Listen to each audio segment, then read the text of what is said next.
Anthony Lamacchia. Anthony Lamacchia. Qui êtes-vous? Alors, moi, je suis un jeune auteur de Toulon. J'ai commencé il y a une dizaine d'années, et là, en fait, celui-là, c'est... enfin, une dizaine d'années, le premier sorti une dizaine d'années, là, je me suis remis efficacement à l'écrire. Je passe pas par une maison d'édition, je fais de l'autopublication. Et ça, c'est le premier livre que j'ai auto-édité l'été dernier, qui s'appelle L'inspiration des best-sellers. C'est un petit thriller psychologique qui fait une centaine de pages, donc le but c'était de faire un roman qui est court, qui est efficace et qui peut être lu par les amateurs de littérature policière comme ceux qui lisent très peu. C'est un format qui marche beaucoup, qui marche très bien, parce que justement ceux qui n'ont pas l'habitude de lire, disons, retrouvent un plaisir d'écriture avec ça, avec une intrigue qui est simple, qui est efficace, mais en même temps qui a son suspense. Qui à la fin justement apporte son lot de surprise par rapport à toute l'intrigue. D'accord. C'est un thriller, un polar? C'est un thriller psychologique. En fait, l'histoire, au début, c'est un personnage lambda. On n'a pas affaire à un enquêteur, un détective ou un policier. On a vraiment un monsieur tout le monde qui vit une vie tout à fait normale. Et là, on a vraiment l'élément perturbateur qui arrive d'un coup, du premier chapitre. Il perd sa femme, elle se fait assassiner. On ne sait pas par qui, on ne sait pas pourquoi. Et en fait, il va se mettre sous les conseils de sa psychologue. Il va se mettre à écrire et à lire pour justement faire le deuil de sa femme. Et au fur et à mesure qu'il écrit, il va faire des rêves, il va avoir des visions qui vont en fait l'aider un peu à comprendre pourquoi sa femme, justement, qui n'avait aucun ami, aucun problème, s'est fait assassiner. En fait, il y a toute une progression sur le rôle de l'écriture dans le deuil, le rôle de l'écriture pour passer à autre chose, et aussi pour se comprendre soi-même, parce qu'il y a aussi des éléments de sa vie qui font écho dans ses propres rêves, qui lui permettent justement d'avancer.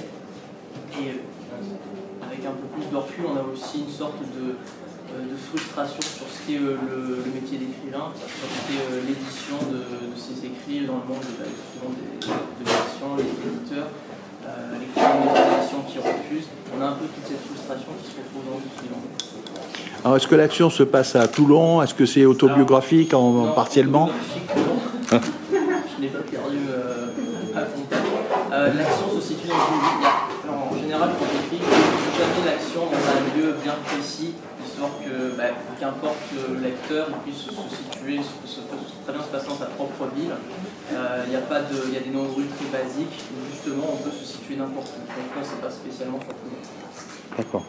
Alors vous êtes auteur de polar, mais aussi vous aimez le fantastique? Oui, alors il y a des éléments fantastiques dans ce livre un petit peu. Le fantastique, c'est pas forcément des choses directes, mais bon, avec le rêve, ça permet de mettre des éléments qui peuvent justement servir à explorer de nouvelles pistes. Après, je fais aussi du fantastique, ça c'est le deuxième thriller que j'ai écrit. J'en ai écrit un autre, c'est un policier beaucoup plus classique avec détective, enquête, tout ça, qui s'appelle Les Crimes de l'Arbre Veineux. Bon, l'Arbre Veineux, c'est un village, pareil, c'est encore un élément fictif. Mais après, j'ai fait aussi du fantastique. Le prochain que je fais, il sort en octobre, pareil, c'est toujours de l'auto-édition. C'est pareil, c'est du fantastique pour la jeunesse. Donc ouais, le fantastique, c'est vraiment un fil conducteur que j'utilise, mais que je tords un peu dans tous les sens pour le faire correspondre avec le genre que j'essaie de mettre en place. D'accord. Alors pourquoi avoir choisi l'auto-édition? Est-ce que c'est pour être maître à bord aussi bien des dates de sortie, pouvoir sortir le nombre d'exemplaires nécessaires en temps voulu? L'auto-édition, disons qu'avec les éditeurs, j'ai pas toujours eu de bonnes expériences, alors je m'entendais pas toujours avec eux. Et l'auto-édition, j'ai vu que ça marchait plutôt bien quand on se débrouille comme il faut.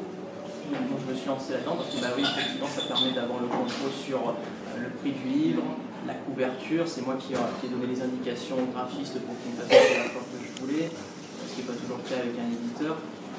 Après, on est justement au niveau de ce qu'on en gagne, on touche plus, parce qu'on ne passe pas par des tiers comme le monde de l'édition avec la distribution.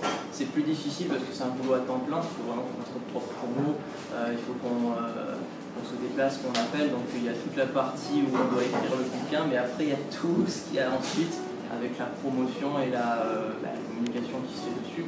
Et en fait, après c'est très enrichissant, je vois un petit peu les ficelles du métier derrière. Par contre, c'est quelque chose à plein temps. Et donc vous êtes obligé de maîtriser totalement les réseaux sociaux. C'est ça. Donc, mais on progresse au fur et à mesure. Pas que les réseaux sociaux, les logiciels de mise en page. Il faut maîtriser ça. Il faut aussi trouver aussi l'artiste avec qui travailler. Il faut aussi avoir la répartie. Il faut être toujours au courant de ce qui va se passer, par exemple, pour venir ici, être constamment sur les réseaux sociaux, avoir des contacts, former un réseau en fait. Et ça, c'est vachement intéressant. Après, on est aussi beaucoup plus indépendant et on peut faire vraiment ce qu'on veut avec son propre texte. Quand on dépend d'un éditeur, on n'a pas toujours le dernier mot, ce qui est pas toujours évident pour un artiste, je pense. L'inspiration des best-sellers, pourquoi l'inspiration des best-sellers? Justement, en fait, c'est l'idée de base en fait, pour ce livre, c'est la fin. Pour ceux qui voudraient tenter l'expérience, je ne vais pas la raconter là, mais c'est l'idée directrice qui a fait qui a permis de construire en fait toute l'intrigue et qui mène en fait à la question comment on fait des best-sellers justement.